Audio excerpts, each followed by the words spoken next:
Good morning, everybody. This is the Board of Assessors meeting Tuesday, September the 7th, 2021. Good morning, everyone. I'm just going to quickly go over last meeting's minutes. There are actually 3 items on the minutes that are on this, basically an update on this week's agenda. And so I won't get into those until we get to them.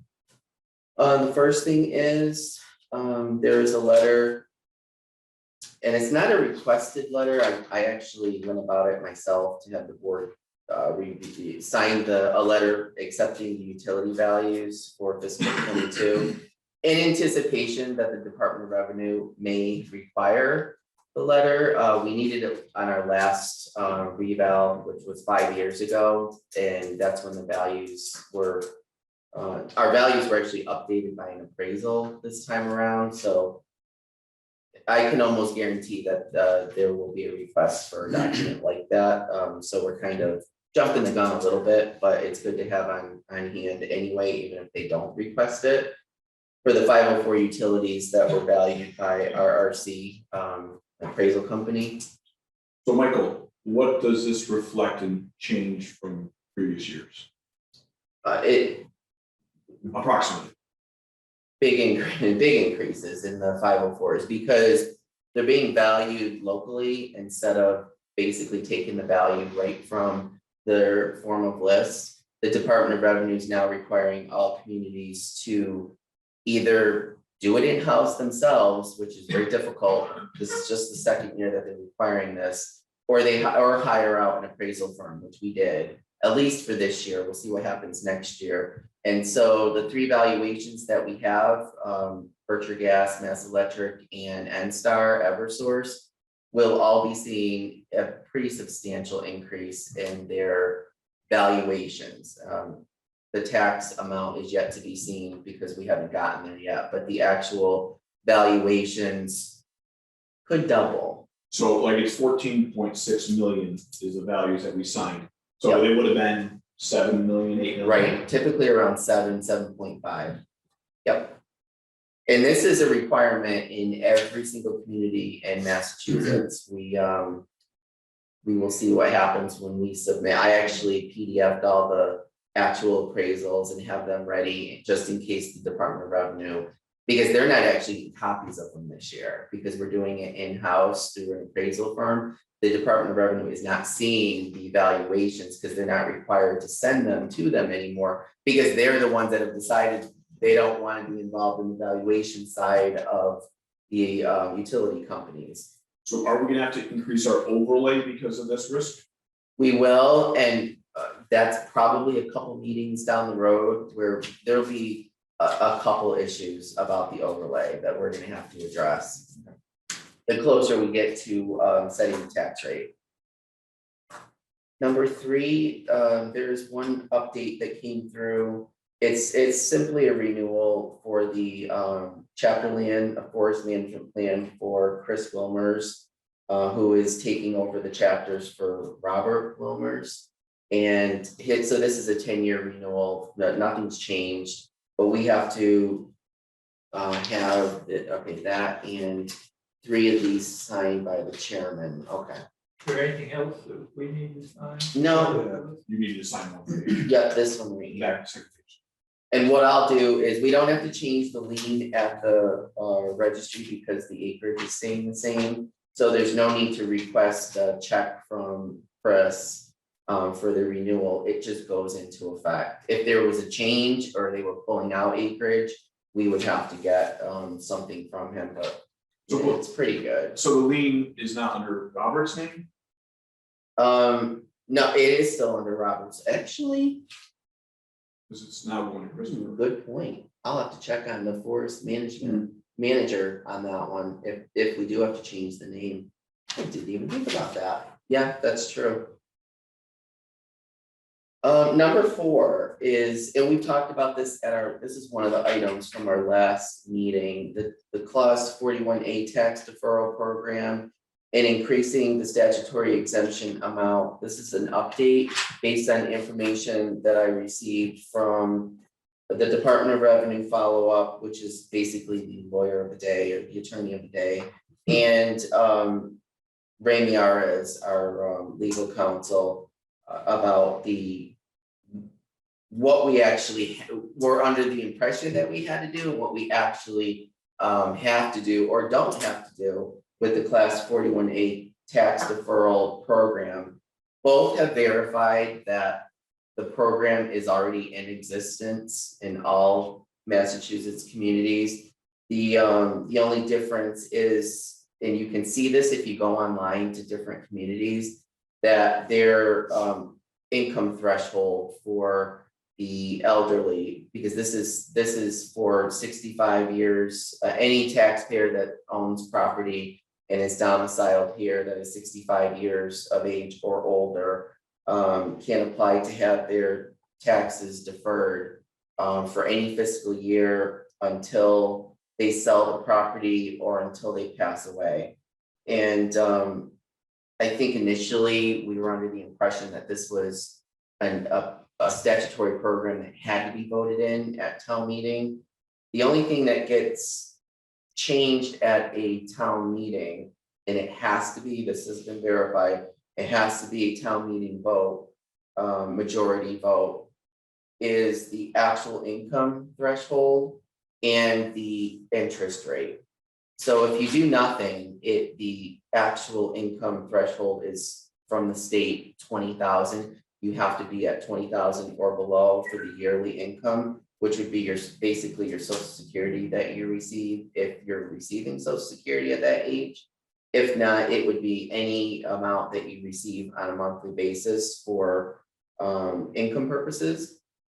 And the other thing that can be adjusted is the interest rate that would be applied, because what happens under this clause is the actual deferral will be treated as a tax title account, and our treasurer tax collector will actually keep track of that, and they will keep track of the interest on a yearly basis. There's also a fee that has to be paid for by the town, but will be recouped at the point of sale or the passing of the taxpayer upon death, is the renewal or the actual amount for the lien, because there will be a lien on the property for the duration of the tax deferral. That is, I think it's $105 for the actual recording fee. It changes every year, so I'll have to check on that. And we will initially pay that, but that gets added to the account as a one-time fee that has to be paid before the lease can be, or the lien can be released by the town. We don't currently have any of this information on our website, but we should, seeing that it basically is something that, you know, right at this moment, if there was a taxpayer that was interested in doing this and walked into our office, we would actually inform them that we have to wait until the tax bills go out, but it basically, the form should be available, and there probably should be a link to it on our website along with the links that we have for the elderly exemption. It looks very similar to that application, and I've looked at other communities and what they've done, and some of them are very elaborate. Of course, a lot of them are for the bigger counties and the bigger cities, but it's still the same form. It's still the same thing that we'd have to do basically the same procedure, the recording of the actual amount, and the tax collector treasurer would have to keep track of it. So that's that's the, you know, we should incorporate that into there's a pamphlet that's available online that we can hand out just in case. You know, I would have no idea, you know, at this point, just like we don't know about the statutory clauses, how many we would get per year. This would be the first year that we're actually would be informing, you know, again, it's been there, and it's, you know, something that should be available if anyone has any questions about it. And again, if there's any interest in increasing the current, because on some of the different towns, I've seen the income amounts, 40, 50, 60,000, different communities out on the Cape. And the local assessors that I've talked to, I think this is more of a, wait and see what happens, see how much interest there is in this, and then pursue, a possible increase in the statutory exemption amount and the interest rate. I believe the interest rate 8% at this point. How much? 8%. And that I've seen It goes up to 16%. I've 16%. seen communities where it's 1%. And so, but again, that's something that would have to be presented at the either, I believe either a special town meeting or the actual town meeting. And that is a majority vote. The other thing that we were looking into was increasing the current statutory exemption, which is $500 to, maybe 1,000 or 1,500. Yeah, let's stay on one subject. before we Okay. jump to that. So one question I have, Michael, do you know how it works with the banks? Because usually municipal liens are in front of any bank loans. Yeah, the actual app, we would give the application to the taxpayer, or they can print it off of our website, and once it's there, they actually have to take it to the bank. We don't do that part. If there's a mortgage on the property, the bank has to be okay with this. Right. So they have to write, there is an actual signature from the bank on that form that they would have to sign off on before the town can do anything. Right, so if your bank doesn't play ball with you, you would not be eligible. Correct. I mean, especially if you have a reverse mortgage situation, the bank might be less apt to do it. That's true. Yeah, yeah, I mean, the application, the first page looks almost identical to, because basically it's the same requirements as the clause 41, which is the senior exemption. But then you look at the reverse side of the application and there are sign-offs. And there are sign-offs from the banks that have to be approved, and then the board signs it after that comes back. And the applications, they work on the same timeline as the others that we have, and you would have to, for example, fiscal year 22, we're working on, the whole getting our value set, getting the tax rate ready in the next couple of months. Anyone interested in this, once the tax bills are issued, would have to have the form back before April 1st of next year. And I would say well in advance of April 1st, because this is something that we need sufficient time to record the lien, and you would if you, again, like Doug said, if you have a bank involved, they're, with everything going on and things seeming to go backwards with the pandemic, it might be an issue getting, in quickly to have them review this. We just want to make sure, and we'll have information available. I'll be working up something that, should be pretty easy to understand. This is not something that should be looked at lightly. It is definitely an option, and it could be a viable option for someone at this point.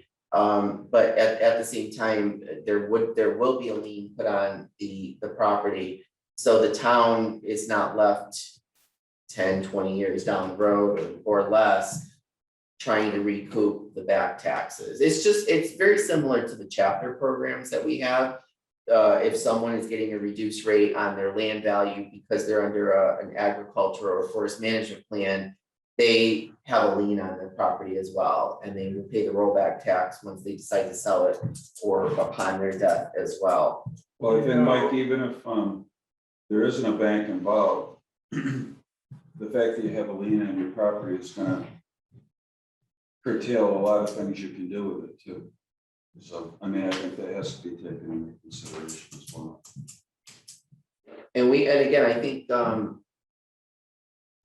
we should have quite a bit of a write-up done, so people understand, and maybe even a link to the DOR's IGR about the clause 41A and how it, and again, because we've never done this, and from talking to assessors and on the Berkshire County Assessors Association, but no one has done this.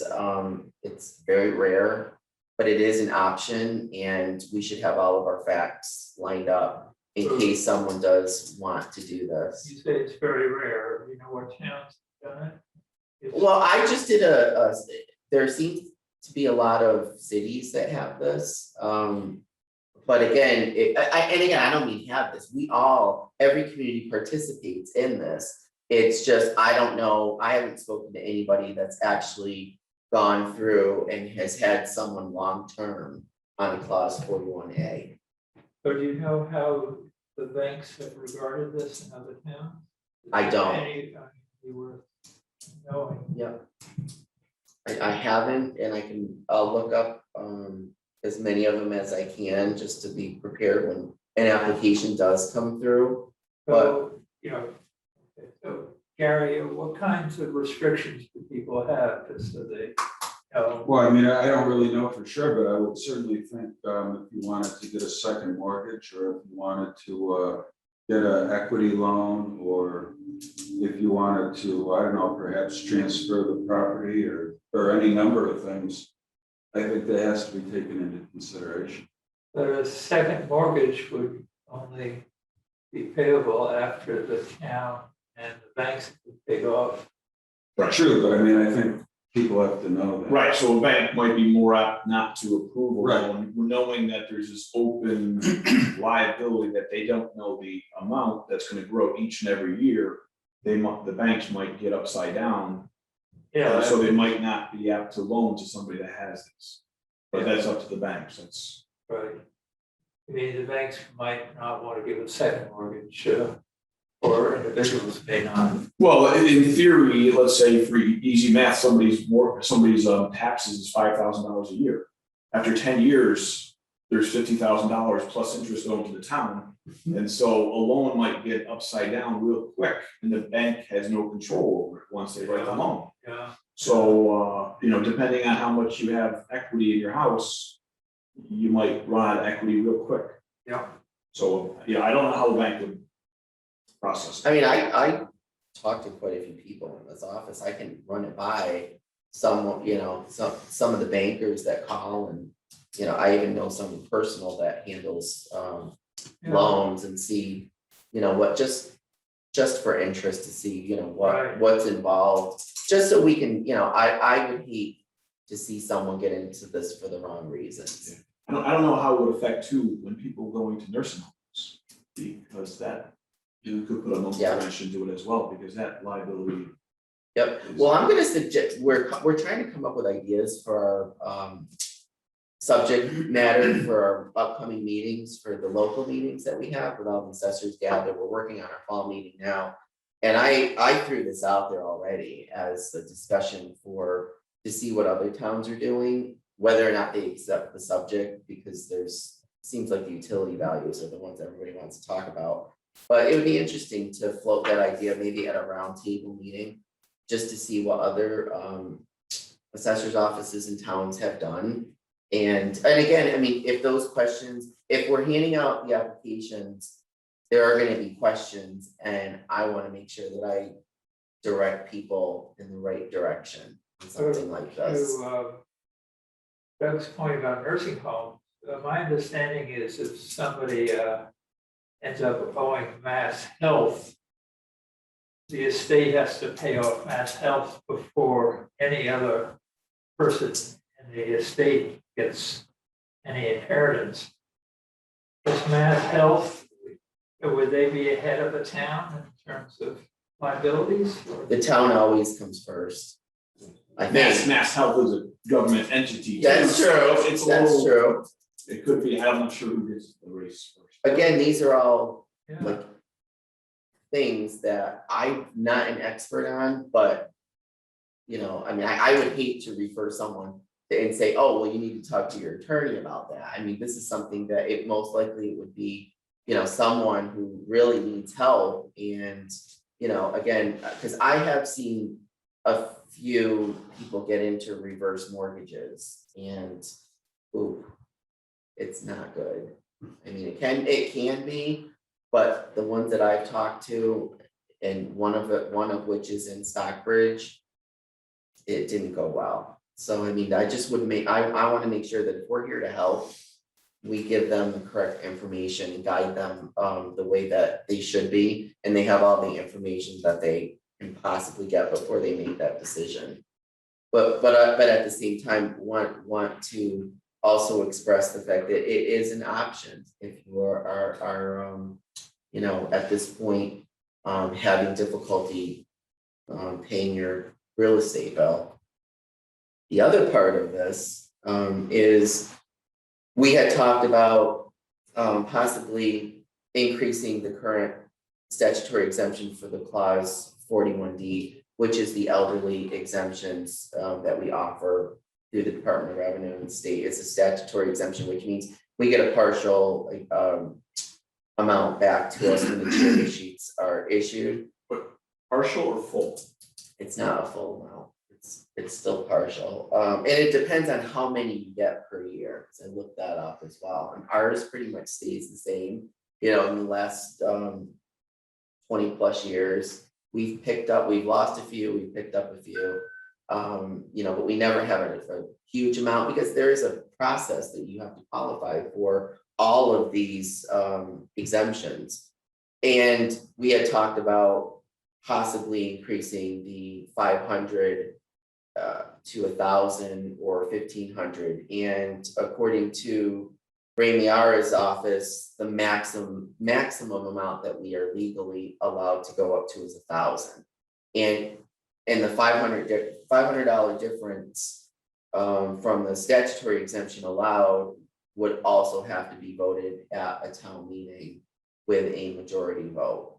And there could be some issues with the current 41 that we have, because we have the extension to the original 41C, which is 41D. Years ago, we went to town meeting to have the income threshold adjusted by the cost of living amount each year. So every year the state sends out an IGR and they'll say for all the 41D towns, you can increase your what started at 20,000, just like the 41A tax deferral, you can increase this now by 2% a year. And it's the same amount that anyone that's on Social Security gets per month. So it's such a tiny amount. It should be a lot more, but it isn't.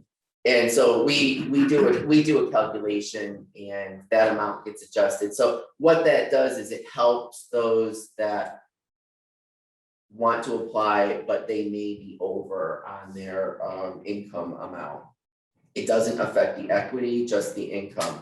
So we would have to look into it a little bit further and see what would be the better option. Do we stay with going up? Do we stay with the amount that we have now where the income threshold is higher? Or do you or do you go back to a 41C, which would bring that income threshold down to 20,000, but it would increase the $500 to a maximum of 1,000. I had asked Donna, can you do both? And she said, no, you would have to relinquish the extension to the 41 and go back to the 41C. And whatever amount that we give in addition to the statutory exemption of 500 would be 100% out of the overlay account. So we would also have to make sure that if this is something that the town wants to do for the next town meeting, we're already getting close to the end of that fiscal year and we're already after the April 1 deadline. So we would have to look at the overlay for fiscal year 23. And if this were to be passed and we raise the exemption amount upward. And again, I look at it as I would almost like to see that amount go up to the maximum that it could, because the COLA is so small. The cost of living adjustment is, in my opinion, a joke. And, you know, I mean, that amount should be a lot more and get that income threshold higher, but it's not. So it would almost be like, you know, do you take a temporary increase or more of a permanent increase to help out the people that are currently getting it? And it might encourage more elderly to actually apply for the exemption, because I know there's probably some out there that either don't realize we have the program or feel that they have to relinquish so much information to us, which isn't the case. I mean, it's a simple form. We can help you through it, and you do have to divulge your yearly income and the amounts that you have in your savings, checkings, and any other programs that you may be receiving for retirement. But it's all private and it's all in this office, specifically in this office, and nobody else sees it. And I would say, you know, why wouldn't you be looking into something like that? So, but the only problem is that we have to go back from a D to a C, I think you mentioned. So in theory, some people that currently qualify may not qualify going forward. Right, there'd have to be, I would say, just the in-house study, just to see currently, you know, we have less than 20, but just, we don't wanna also throw that off either. So it is it's unfortunate that you gotta lose one to get the other. You know, I mean, honestly, I've been an assessor for a long time, and this $500 amount should be a couple thousand at this point. But I mean, $500 off of a $5,000 tax bill is nothing. You know, unfortunately, this is something that the state has to increase. And I know our local assessors and our boards have tried for years to get the DOR to increase that amount. We really thought it was going to go through in 2017 when they did their updates to a lot of different programs, but for some reason, once again, the elderly were left behind, and it didn't happen. So Michael, you also said that it's a partial reimbursement. Mhm. And I was under the impression it's a full reimbursement. So we really need to figure out how much we were being reimbursed for. I mean, so if we're giving out 500, we're only being reimbursed for 400 or 300. Right. We sort of need that information. And Yeah, we don't specifically see that information. The state, we can probably try to find it, but that never comes back. It's kind of like the meals tax and the rooms tax. We'd have to have our town council dig, because they're not gonna give it to us. They might give us the percentage. I think it's 80%, but I'd have to double check. And again, the more, it's just so backwards. I mean, the more that you get, the more you get back. It's kind of like the CPA, you know, the more people that register, you know, a house sale at the registry, the more your percentage gets back, because it's all based on the sales that happen on real estate. And that amount should be wonderful, you know, coming up because of the amount of real estate sales, but it used to be 100% match. I think it's down to maybe in the 20s now. So again, these programs seem so great when they start, but it's just that I don't feel that the state, and this is no secret because any assessor will tell you this, that the state doesn't keep up with, you know, actually look at what the average assessments are and what the average, you know, that the elderly or anyone is paying for real estate. It's you know, a couple $1,000 tax bill is more like $4,000, $5,000 tax bill. And $500 off of that, it helps, but it should be so much more than that. So are we currently taking stuff off our overlay? Because you mentioned that if we go from 500 to 1,000, in theory, we have to take another 500 off the overlay for everybody we give. So are Yeah, oh yeah. so we are hitting our overlay for the difference between the cherry sheet and what we're giving? No, our overlay always takes the full amount off. So if it's a $500 exemption, that's what comes out of the overlay. We keep a running, the CPA adjustment comes out of the CPA number. It doesn't come out of the overlay. Motor vehicle doesn't come out of the overlay. It's strictly just the real estate amounts. Any exemption or abatement has to come out of the overlay account. So even though it comes out of the overlay, it's coming back in the cherry sheet. Yes, yep. You never, you'll never replenish the overlay, like if we have an overlay surplus, it's up to you guys to release that money to the general fund and, but because of the municipal modernization, remember they put it all into one account, which we all feel at this point was ridiculous and is ridiculous because we still all keep it separate by fiscal year. I mean, it's especially if you have like a court case coming up and you want to know, well, you know, what if we lose this case? Is there enough money in the overlay to refund, you know, whatever their decision is? And I always keep it separate by fiscal year. It's just the easiest thing to do.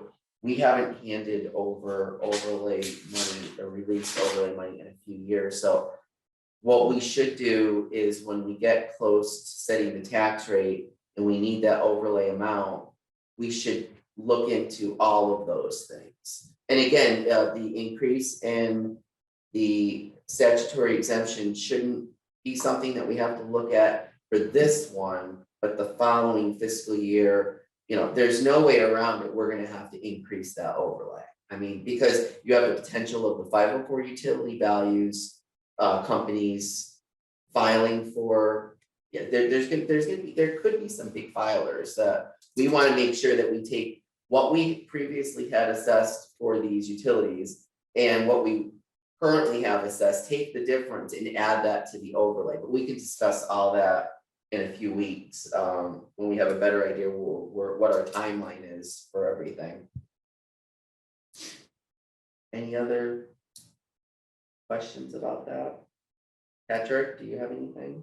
No, I'm just taking over. Okay, So just to recap, so even if someone wanted to make a change right now to these statutory exemptions, they cannot be done for this fiscal year. They would have to be done in May, which would affect next year. So the quickest it could ever Right. happen, unless there's a special Special town meeting. meeting coming up that I don't know about. Patrick, is there any special town meeting? Not to my knowledge, but they Okay. tell me everything. All right, so that would be okay, yeah. So we're probably a year away from any change like this possibly happening. right. And my one comment was it would be great to have a recommendation from you guys as to what, if anything. This is pretty complex and, you know. Well, the thing is with Patrick, with the clause 41, we already have it. So there's really nothing that the board can do. Other than recommend in the income threshold and the you know, I don't know why you would have an increase in the interest rate when most communities have decreased that, you know, 8% down to, you know, I don't know what the circumstances would be in increasing that amount past 8%. I know you can go up to 16, but I don't know, how do you guys feel? I mean, would that be a recommendation that you would do for maybe next year? For the income threshold or? On the I don't wanna on the put you on tax the deferral, spot. on the tax deferral program. Right, I don't, know, I'm not sure. so maybe we should just research it, even though we technically know that it's available. And we have to be prepared for someone coming in and or looking online. We have to have answers, you know, I mean, this is not something that if we cannot say no to someone. This is something that's available, but at this point, the income threshold is 20,000 and the interest rate, I will double check with Ray, is 8%. And that would be what is going to be on the application for, and on the website for this fiscal year 22. 23 would be a whole different thing because you still have the program, but now you have the option to increase the threshold, possibly increase the exemption amount, which is something different, but I'm just trying to, you know, So cover the whole thing and then once you get into the program, And set the, and set the interest rate. right? once somebody gets into the program, they always are in the program. They don't have to requalify. So if someone say under 20,000 for this fiscal year, or whatever they're looking at, theoretically they qualify. Mm-hmm. And then all of a sudden next year, their income is higher. Once they're in the program, they're in the program, would be my question. And then also, once the Yes. statutory changes are made, so let's say it starts off at 8% and we say, let's change it to 4%. Would it be retro back to everybody that was in the program? Good questions. Because And can the interest be variable according to the inflation? You know, can it be based on? Again, I think a roundtable conversation about this is needed. Yeah, absolutely. And I will say I've gotten some pushback from other assessors, which I will personally say I don't know where that. I know there's certain issues that you have to resolve or at least have the data available. But there have been some, and I won't mention what communities that have felt like, you know, they don't want to get into this, but I'm thinking, well, you don't really have a choice whether you want to get into it or not. It's something that you have to have available. You have specific choices and there's only two. Is it the income threshold or, you know, do you want to touch that or do you want to, you know, decrease or increase the interest rate?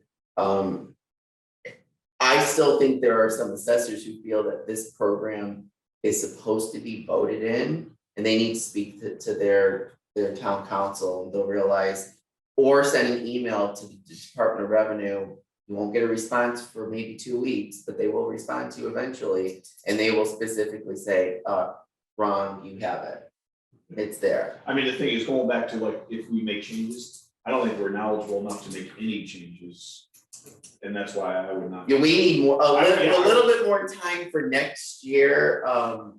You know, again, if someone were to come in, we have to do it. We have to figure it out. And figure it out hopefully not on the spot. We'll have enough time to meet and, you know, review the applications and go with that. And hopefully they have enough time to get back to their banks and do what they have to do. Again, I don't know what interest there's gonna be in this. It's something that's gonna be available. And I would hope in my heart that there's no one that has to be in this situation. But that's not realistic for today. So we will definitely need to discuss the option side of it for fiscal year 23 a lot more. Go ahead, Pat. I just have an observation, you know, the average social security payment is $1,500. You know, that's $18,000 a year. You know, and obviously at 20,000, you know, 1 out of every $4 in your $5,000 tax example is going for property taxes, you know. And I'm not suggesting it's an either or, but you know, in my conversations with Michael, this was all about sort of looking at the residential exemption as a really blunt tool that wasn't targeted, and that a lot of folks, including maybe members of this board and certainly members of the finance committee, had some real concerns about. So I just think if we have options that are more targeted, that are less risky, if you will, you know, that we should look at them. But I don't know that a $20,000 level is going to really make much difference to just about anybody in town. Because even if you had $100 grand in the bank, which isn't much to live on in your retirement, you still probably have too much income to qualify for this if you're making 18 grand a year on Social Security. So, you know, I don't know what the right answer is either, but, you know, I think you know. I think it's something that, you know, like I said, we have nothing out there right now to show the elderly that this is a viable, an option, whether it's viable or not to them. They don't even know about it. We hardly knew about it, you know, and that's shameful, you know, and I apologize for that. It should have been out there.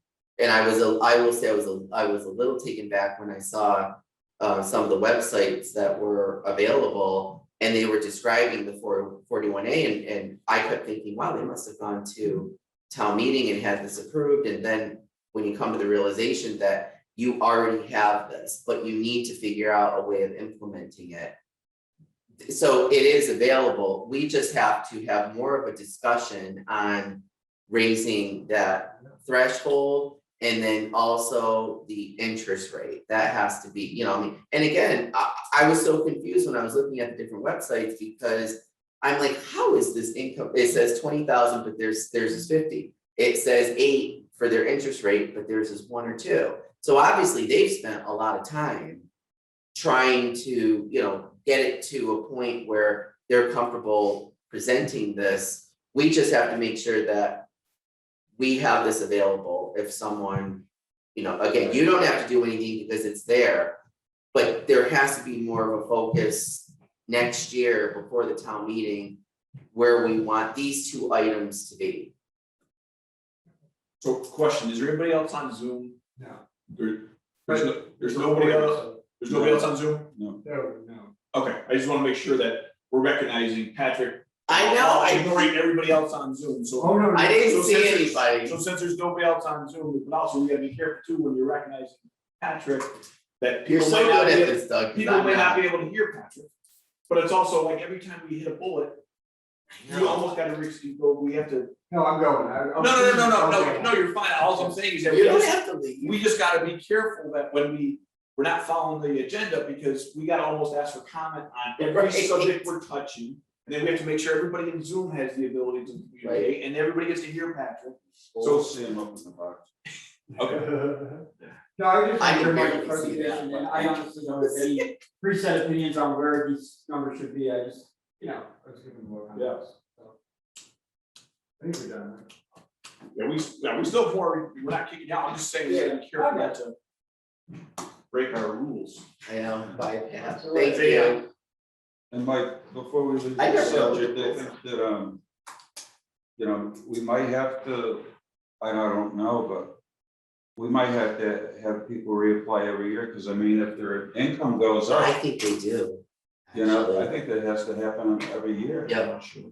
The IGR, Just- I'm gonna send you guys the IGR, it's not great, there should be a lot more. Right, so somebody could, if they have the ability to control their revenue stream a little bit, I might be able to do something to get the revenue down for a given year. Just to qualify, and if they get grandfathered into the system, then they bring the revenue back up. Right. They're in. Well, because every year the elderly have to apply, everybody has to Yeah, I apply, think seniors, that's probably the case. the blind exemption, the veterans, they all have to apply every would year. think this should be different. I don't think it is, but I will find out. So we're at number 5. So now this time of year, I'm a little ahead of myself, but which is a good thing. The new growth is for this year, 6 million, this is value, 6,909,120, and the actual tax value is 67,572. It's higher than last year. So the only thing is, if our new growth is easy math 7 million, our utilities are up 7. That's So a big part of it. So we really aren't seeing. Well, the total residential increase, or not increase, but total valuation for the new growth is 5,506,500. The personal property is 1,402,620. But last year, Tennessee Gas Pipeline, they must have done work because they had like $300,000 in new growth. This year, it's only a couple thousand. So we may have increased those, but we went down. So where do the those others. utilities come in on that? Under the personal property, Under the personal, and what was the personal Yeah. property? 1,402,620. The last year it was similar, it wasn't as high as that, but this year we're losing. That's not valuation, that's revenue. No, that's valuation. So what's the total personal property valuation? Oh, no, we can't just take the difference between last year's value and this value. No, I know. They actually have to So report their new So growth. what's the personal property limit? Value. 1,402,620. That's the new value. That's not this right here. That's not the difference. They report the new growth to us.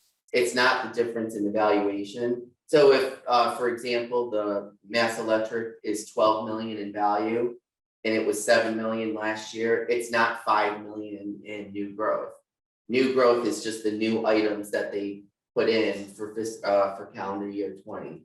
So they report, So new growth is not change in valuation. Nope. Okay. It's new, That's- it's new items. Okay.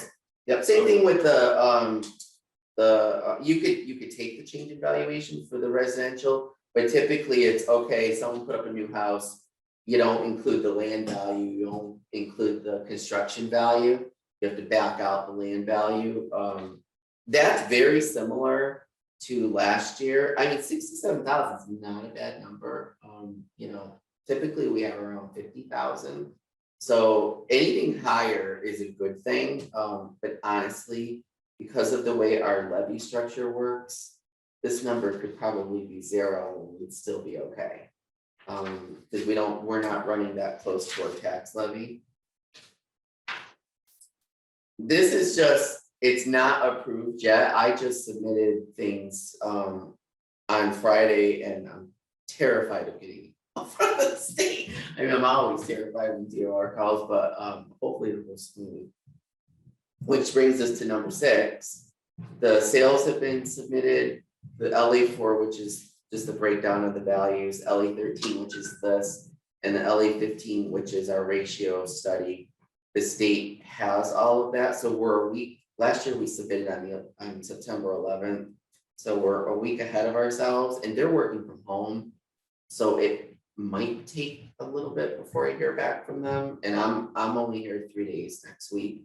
I would love to hear before Friday, because what happens after that is we schedule the tax classification hearing. And I would like to, instead of rushing into the classification hearing, we typically have to have it posted within 48 hours. I would like maybe a few weeks before, just in case, I mean, there has been mention of the residential exemption and of what the tax rate would be if that were to be implemented, whether or not the select board go that way. So I wanted to be able to have at least a week, maybe 2 weeks to do a different study, knowing that all the deeds are recorded. And I was gonna mention this to Mike too, have a better idea of how many people would be eligible, more of a concrete number, just in case. You know, just as a, I have to put that number in anyway. The other issue is, I may be ready to go at this point, but as far as the tax rate is concerned, we haven't even started it yet. Because there will be some training involved, because our new accountant, I don't believe has ever submitted for the tax rate. So we're gonna be working together, really closely together to get this stuff done. And I'm not sure if the books have been closed out yet for the fiscal year, because those need to be in order for us to know where we're going with the recap sheet. Because again, we're the gatherers of all information. We're you know, number 6 is really our deal, submitting everything for the valuations. The tax rate side of it is pulling all the information from the different offices. And you know, as the public is aware, we have a new tax collector, treasurer, and accountant. And it's the 3 of us that really have to work together to get the tax rate set. So I'm hoping there's no hold up here, because I would love to get that set as soon as we can, so we can get the tax bills out. Because again, we're getting the feeling that things are going back to the way they were last year at this time, with the pandemic. So we're kind of unsure where things are gonna be, and I would like to have us get this stuff done as quick as we possibly can. And you know, have a little bit of leeway to get the tax bills out. Last year they went out on October 25th. We could get them out even earlier if we can get that tax rate set. I won't get into the specifics of the recap sheet yet, because it's just a rough draft at this point, but I will need something more in order to go to the tax classification hearing with the select board. I'm gonna need that recap to be as complete as it possibly can, and it might mean pulling them from what they're doing now to help me get there. And I will keep you guys updated on that. Number 7, I won't get into the specifics of the appellate tax per case, but I thought it was important for you guys to know that there's the hearing for the, and I could mention it, the Sisto property at the end of this month, and I was wondering if you had heard anything. Because their attorney had wanted to speak to about the thing we had talked about at one of the meetings. I gave them your name, but they probably didn't call you. Okay, so at this point, the meeting is, the hearing is set for the 28th of September. And I have to submit the jurisdictional material to them 2 weeks prior by PDF and by mail. Right now, they're closed to the public, so it's gonna be a Zoom meeting. And I would prefer to not have that meeting postponed again. But I've heard nothing from the attorney and nothing from the owner. So it's a Zoom meeting, but not open to the public. No, it's something that they said, the appellate tax board sets up the Zoom meeting. I called and I asked them, I said, is this something that because typically a meeting like this would be in Boston, and I've never driven to Boston for any of the cases. So I wanted to know if they're open to the public, and they said, no, not yet. They're still, you can do it over telephone or conference call, or you can do a Zoom meeting, and they will send a link to us. And then at that point, any materials that I want to use as evidence for the case has to be submitted 2 weeks prior, and all in PDF form, as soon as I can. Jurisdictional information, really all it is a copy of the tax bill, the application that they filed, your denial notice, and any material that I feel is relevant to the valuation. But I've heard nothing. So is there any reason for board members to be at the? No, I can handle it. Yeah, I mean, at this point, what I would prefer it not be postponed, because it's already been postponed once. And we had previously asked for an appraisal and we still haven't received any.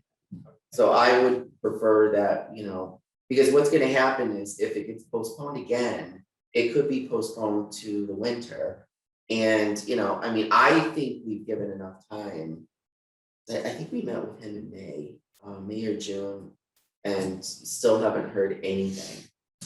So I don't know. And as soon as I hear something, I will contact you guys. But I would just assume start getting everything ready for the September 28th meeting.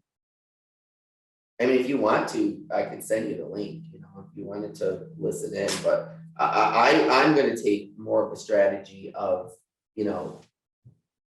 we've done what we can do, we've done everything we could do at this point. And I don't know what direction they're coming from, but I haven't had to do any, I haven't had to answer any questions of any kind. I've gotten no emails, no appraisals. So what more do you do at this point? I've done everything I could do. You could send the link. Yeah.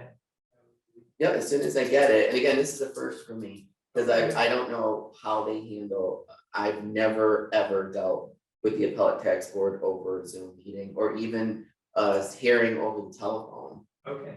So it should be interesting. Yeah, with that being said, I think it might be, if you do have your own separate Zoom, they might kick you out because you're not in the official It's possible. Zoom. So all the things, if you really want to participate, you might want to show up where Michael's doing the Zoom, otherwise there's a chance that they're gonna shut you out. Okay. Yep.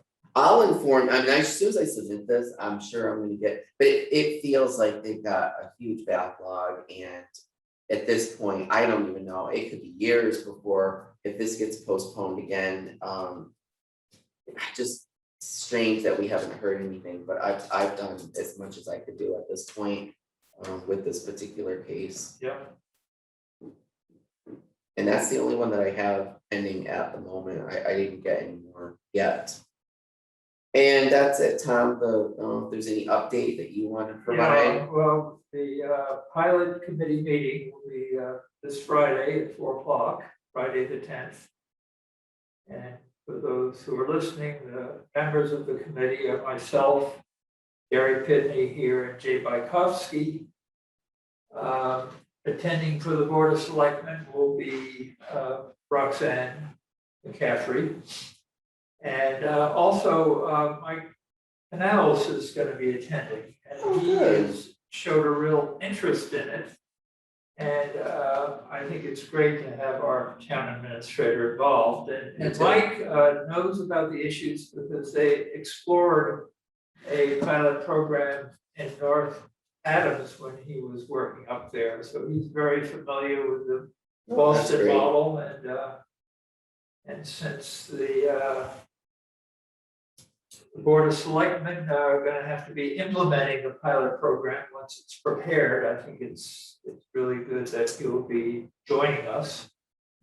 Also, David Wazalewski, who was our intern, is no longer, he's graduated from the UMass School of Public Policy, but he remains interested.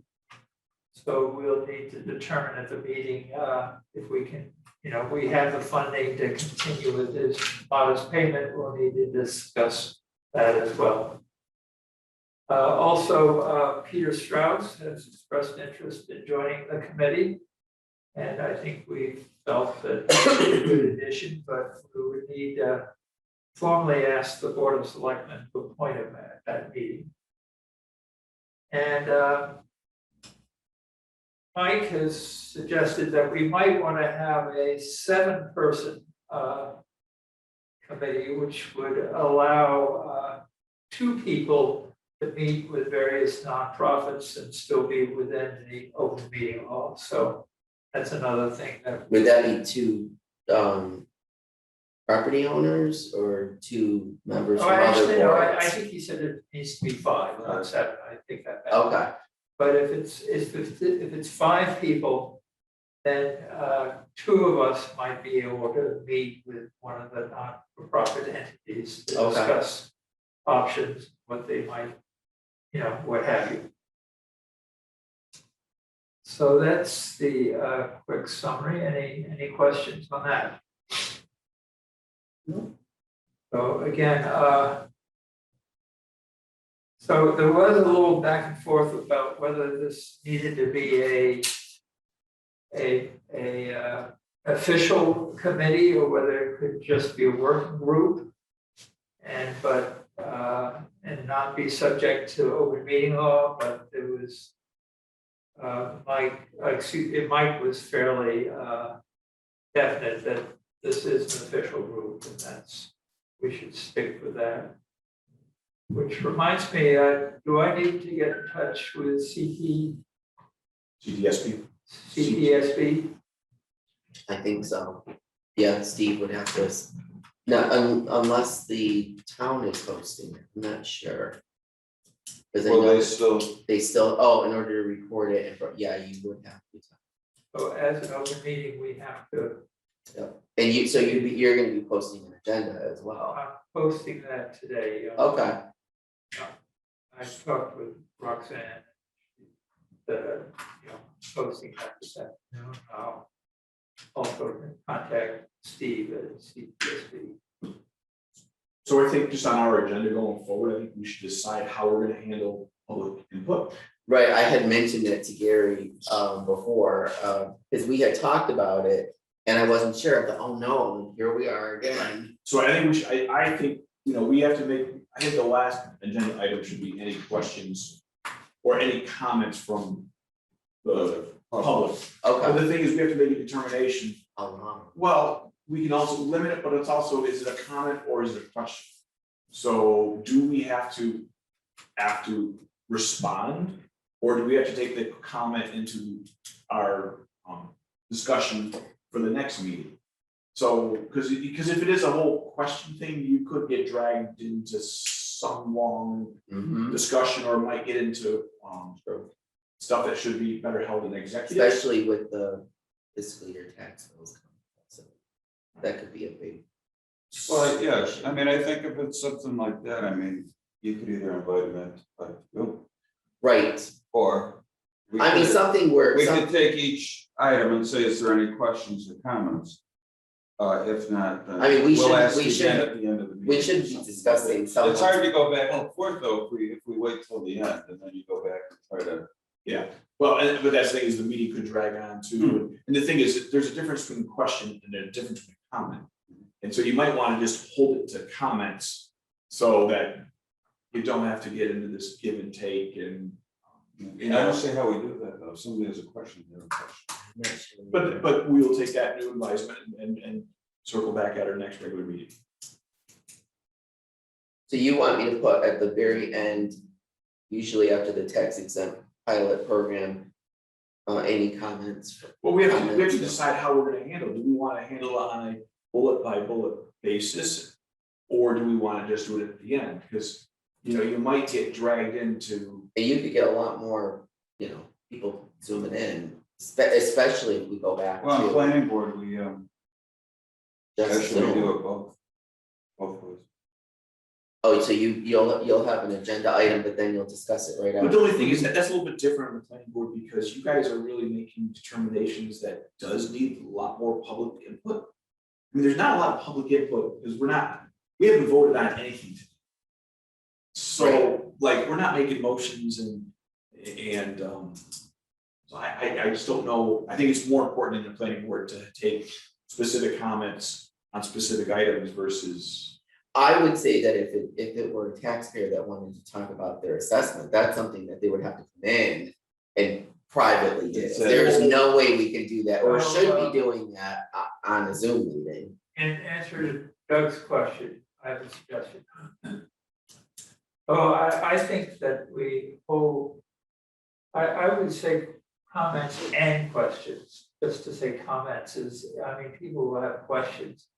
But the question, just people should know that we don't necessarily, we could just note the questions, we don't have to answer them. Do you think it would be a good idea to put at the very end, comments and questions, but then for the board to announce that they will determine how long we'll be having this discussion? Well, I think, what you might wanna do is maybe you can put a separate behind each bullet is your estimated time of agenda. And then maybe if you have 5 minutes at least.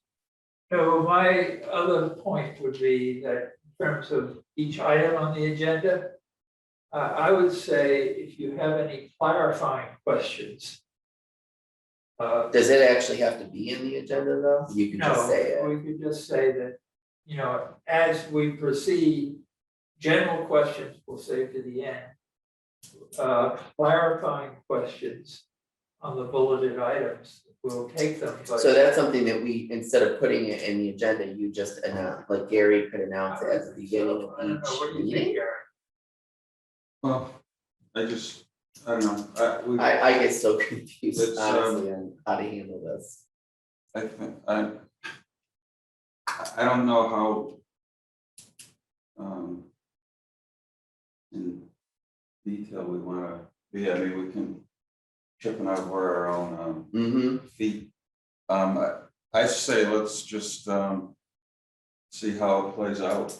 If it looks like it's an issue, then we'll change the way we're doing things. So far it hasn't been an issue.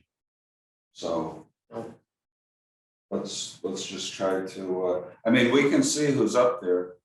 It'll either say that somebody's on the phone or it'll say somebody's, on their computer. So we're gonna know what's going on. And I think if we just set, again, I would leave it up to.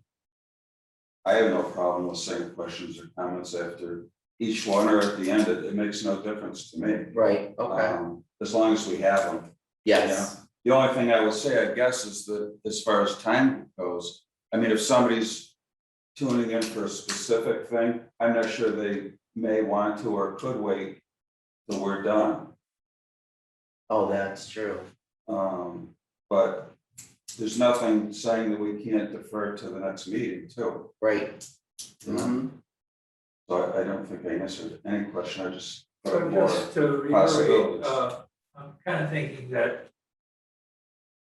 As Gary is suggesting, as we discuss an item, somebody can ask a question or make a comment, but we don't want to necessarily be dragged into a long discussion.